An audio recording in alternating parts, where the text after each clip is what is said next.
Hey, this is Matt. Welcome back to the channel, everybody, where I'm going to be sharing with you my 4th-month update after my beard transplantation. This was the week number 2, and this is the month number 4. Week number 4, month number 4. Month number 2, month number 4. Month number 3, month number 4. If you cannot tell much difference, don't worry. I'm gonna be sharing with you some cool details very soon, but before we start with the video, this video has been brought to you by GoFiber, which are hair building fibers you can use to mask any thinning or patchy areas on your scalp to make your hair look thicker and better. So make sure you check out the link in the video description below where you can visit GoFiber, get a free sample of your choice from them and try them out. See if you like them. Guys, welcome back to the beard hair restoration series, which I started 4 months ago with my beard transplant of 500 follicles which had been transplanted, well, extracted from this area underneath the chin and then transplanted on these areas, as you can see it right here. By the way, if you want to know more about this procedure, how it all went and how was my experience immediately after, the day after, week after, 2 weeks after, make sure you watch my previous updates. Guys, before I share with you the 3rd and 4th month update, I'd like to share with you where we are coming from. First of all, here you are looking at the before photos of the left and the right side of my beard, and these were mainly the areas where the 500 beard follicles were redistributed, plus obviously these tighter areas about my mustache which were not as full as I would wish. Now, with that being said, let's take a look at the month number 3 progress, and you will notice that these areas, especially here, here and here, are looking much more fuller, but still not 100% growth. The last update I posted on this channel was the month number 2, and again, you can watch this video right here if you want to watch it. I want to compare month number 2 and month number 3. On the left you can see the month number 2, and on the right we can see the month number 3. And what can I see? Darker, more pigmented beard hair growing on the right side, especially in this area right here. Something that was looking more patchy just a month ago, okay? So clearly some growth is coming in this area right here. And also I think these areas here are looking a little bit darker with some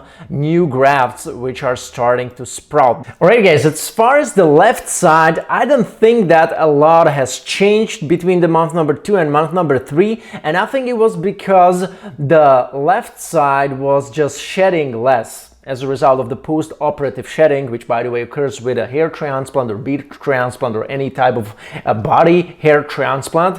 So I think that the left side here has shed less and the transplanted beard follicles actually remained in this side, and that's why we don't see even much difference between the month number 2 and 3. Alright guys, so on the right we can see the 4th month mark, and on the left we can see the 3rd month mark. And if we just draw a line around this area, to me, actually this area looks more fuller. I don't know, maybe just me, or is this area actually looking fuller by the 3rd month mark compared to the 4th month mark right here? I have no idea whether this is a result of some sudden shedding of, I don't know, as a result of the beard hair not being still like perfectly synchronized, or the hair growth cycle of that beard follicle not being super, I don't know, in synchronization with the surrounding hair, and as a result of that it's still kind of shedding. I have no idea, but to me it clearly looks like this looks fuller by the 3rd month mark compared to here. Now, as far as the rest, all over here, which also had been strengthened with the beard transplant, and also here, these areas, it seems kind of similar to me. If we take a look at the left side, however, I feel like this side is now improving a little bit more compared to the photo on the left, but only a little bit. Obviously, the 4th month mark is just the start of the transplanted hair growth, and I really think that here we can see that this area just looks fuller by the 4th month mark, and here it looks a little bit less full by the 3rd month mark. And also I think this thing here is getting a nicer frame. It's gonna look more like straight, and there are gonna be follicles which still need to sprout. I think there were like 4 or 5 beard follicles transplanted in a rather straight line, which I wanted. to get a nice frame on this area. And here it's still like kind of uneven, and yeah, it's not even sprouting as much as here. So as far as the left side, I definitely see an improvement.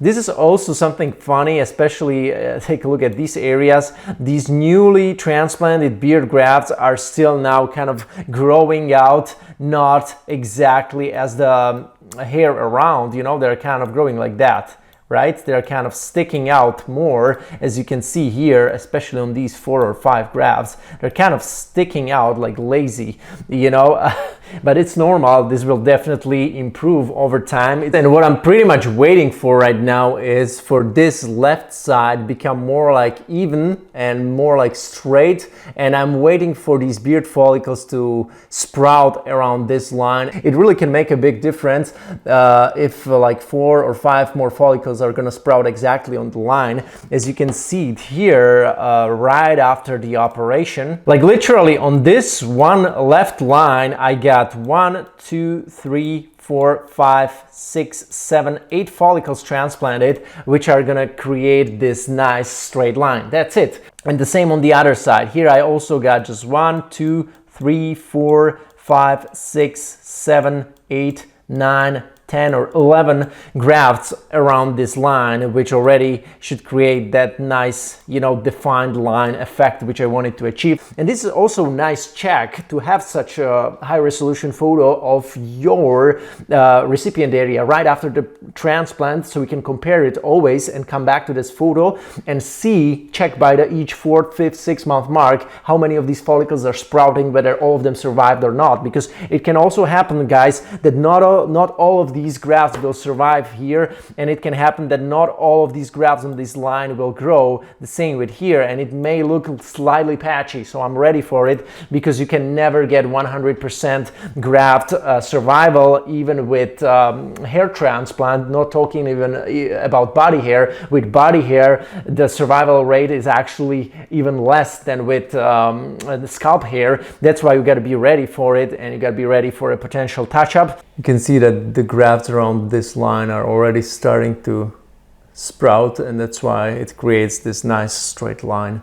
I still feel though that this area needs to fill out more here to create that more defined line on this side as well. And for all the guys who are asking about the donor area, this was the area underneath my chin where 500 beard follicles were extracting from. This is exactly the day after the surgery. No, I think it's the day of the surgery. And this is my donor area after 4 months. And you can see how I'm keeping a portion of this area not shaven, and I just shave this area below. And if you zoom in, you don't really see any scarring or any issues whatsoever. It just looks nice and clean. Sometimes I see like pimples. This is not scarring. These red spots, which you can see, I think also here, there are some reddish spots. These are usually pimples. They're not scars or anything like that. They usually occur and they disappear. Okay, this is a better photo. So again, guys, this is the donor area after 500 beard graft extractions, and you can see that it's totally clean.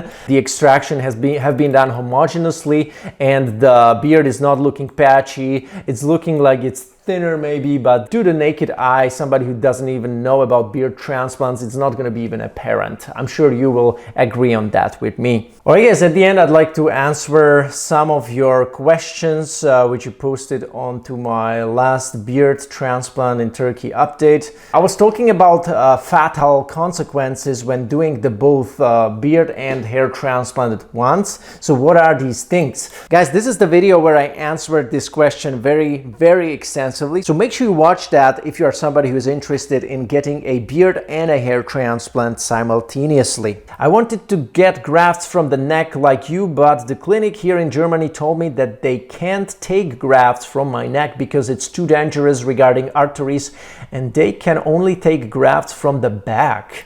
Well, I think it's just their excuse for their inability to properly extract from the beard, because I know doctors who can do it safely, not only from this area, area, but also from the chest, also from the armpits. I mean, come on, like everywhere. You have veins, obviously, yes, here are arteries, but come on, dude. It's not like they're gonna transect your artery. Gee, it's much more deeper. It's not like here. I mean, come on.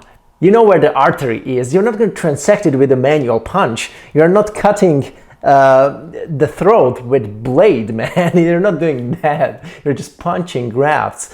Every clinic that is experienced, that it's trained in extraction, they can safely extract several hundreds of grafts from this area without damaging any artery. Don't worry, man. No. What do you think about Elite Hair Turkey? Quality, price? I haven't checked them out in a long while, so I don't know. What is the cost for that? Same as hair transplant? Yeah, normally if you use same as hair transplant if you use the hair from the donor, but if you use the hair from the beard, it can be slightly more expensive because the body hair extraction is in general more expensive than the scalp graft extraction. So what is the pain? As bad as the pain when they were numbing that area was much less, much more bearable compared to the donor area numbing, but I would say that the pain which was on the recipient area when they were transplanting the grafts was comparable with the pain experienced on the recipient area during the hair transplantation. So you had a beard transplant. Did you try slapping some Rogaine? Yes, I did.